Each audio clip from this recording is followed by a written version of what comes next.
Hello, my name is Lennon Versey. I am 18 years old. I was born on the 4th of November 2002 and I'm a massive Doctor Who fan.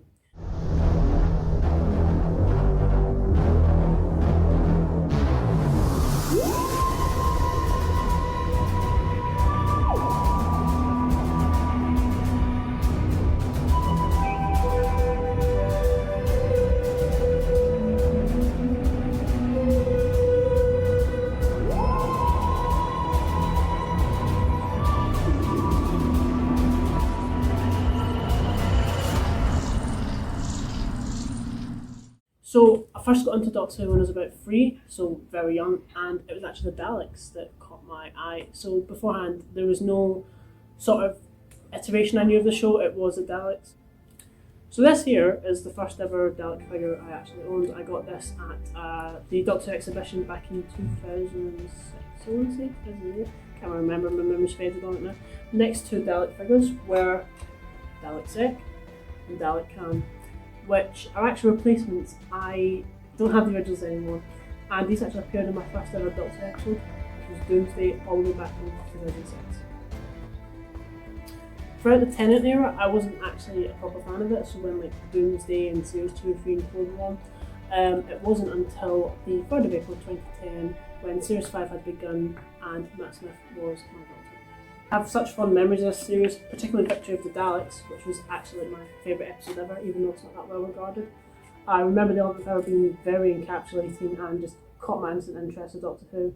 The Angel two-parter scared the absolute hell out of me. I thought it just terrified me. And Vincent and the Doctor, whilst I didn't really understand it as a kid, it's probably now one of my absolute favourite episodes. Whilst I did grow up with Matt Smith in 2012, the 50th anniversary was coming up, and I don't actually have a lot of memories of it, to be honest, but if there's one thing I remember, it was getting my first Classic Who DVD. Planet of the Daleks was my first ever classic Doctor Who story, all the way back in the cold month of November 2015, and I actually watched it with my gran. She introduced me to Classic Who, and I had a hard time understanding the format, like, 6 25-minute episodes, not 45 minutes.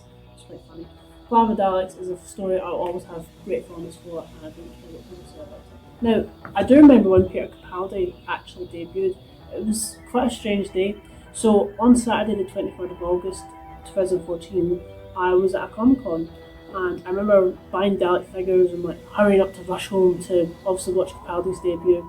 And on that day, I actually met the 7th Doctor, Sylvester McCoy, and got his autograph for free, which was very kind of him. And it was surreal meeting my first Doctor when rushing home to see another Doctor debut. Capaldi, I took a while to sort of accept as a new Doctor because I just had such an excellent attachment to Matt Smith. But now look back at Capaldi, he's incredible, and I look at Zero so much praise, and his acting is absolutely brilliant. So 2015 was the year I properly got into Doctor Who, because beforehand I tended to be off and on with it, but this was the year where I was like, yep, that's me, proper fan now. And Series 9 was coming up with Peter Capaldi, and now I look back on it, to be honest, and I find it a bit crap. I don't really like the change in Capaldi's character. There's a lot of writing inconsistencies I don't like, and it just, it was actually the first Doctor Who series that aired on TV, watching live, that I did not like. I actually ended up hating it. But if there's one positive from that year, it was getting into classic Doctor Who. That's interesting. Some things have slightly appeared to have changed. The Daleks gone, the TARDIS has flew away, and something's changed over here. The lighting's slightly different, and the background seems to be more stable now.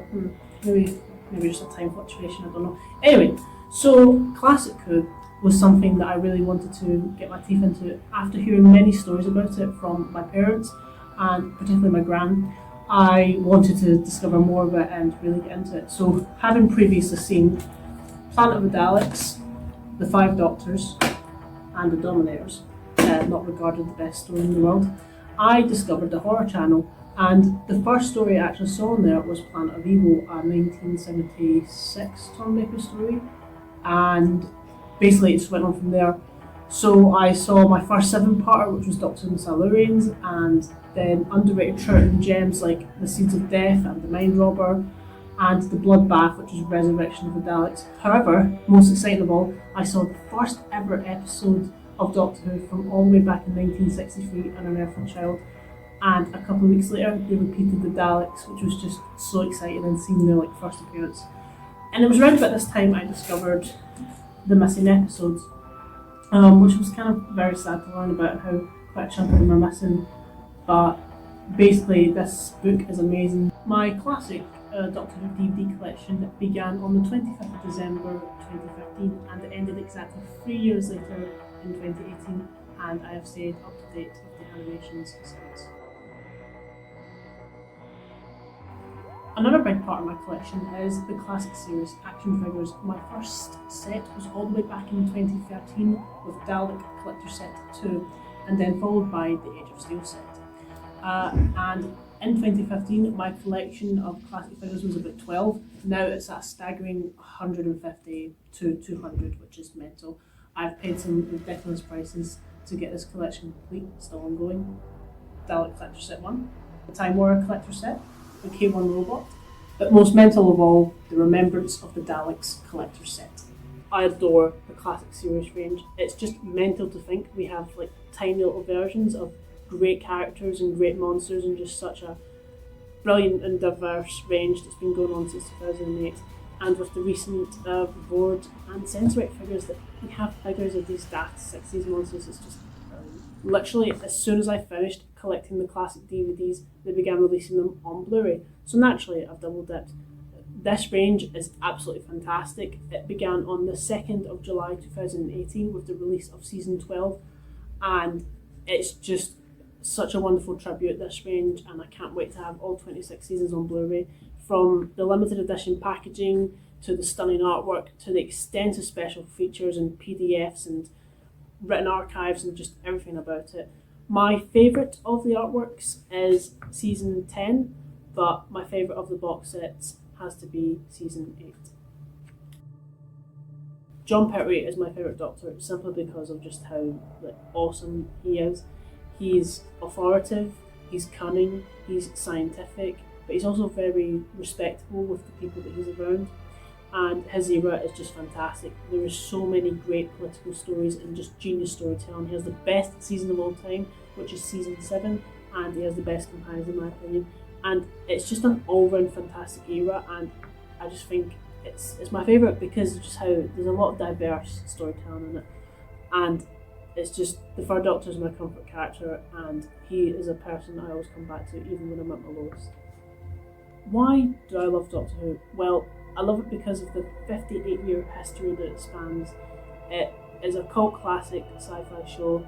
It has inspired so many people, and it's the reason why many people went on to have actual successful careers. It's the reason why I picked this college course, because it's such an inspiration to me.